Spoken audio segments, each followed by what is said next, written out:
Hi, Basima. We are at the west side of town next to the house of Rahab. With me now is Rahab's neighbor, Amber Aziz. Amber, can you tell us what you saw? Yesterday, two strangers came creeping into this neighborhood and knocked on the door of Rahab's house. She opened it and they slipped inside. They were real quiet and pretty much kept it to themselves. But I always make it my business to know what's going on in everyone else's lives.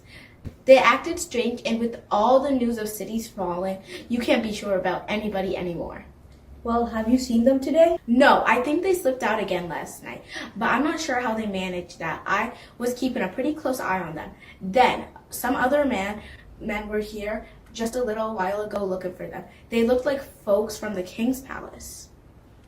Did they find them? No, but I listened around the corner. The king's men banged on Rahab's door and said, "Bring out the men who have come to you, who have entered your house, for they have come to search out all the country."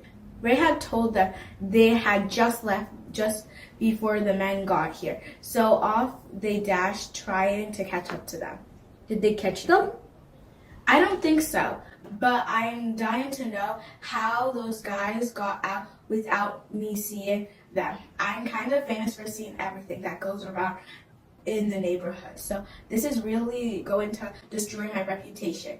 I spent my whole day watching her house to see when those guys were going to leave.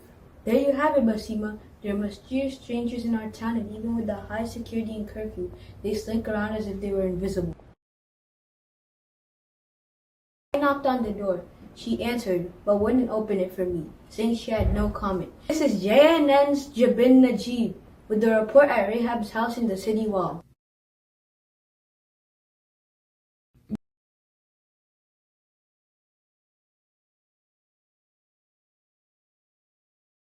They'd have to be pretty stupid to try that. First, there are walls and soldiers I just mentioned. Second, they're still on the other side of the Jordan River, and it is swollen to its banks with the raging currents.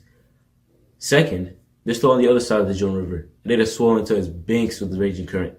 There's no way they could cross that without going a week's journey out further up the river. And then it'd take another week to come back here again. That ruins the element of surprise, which is absolutely essential when you're attempting to take over the fortified city.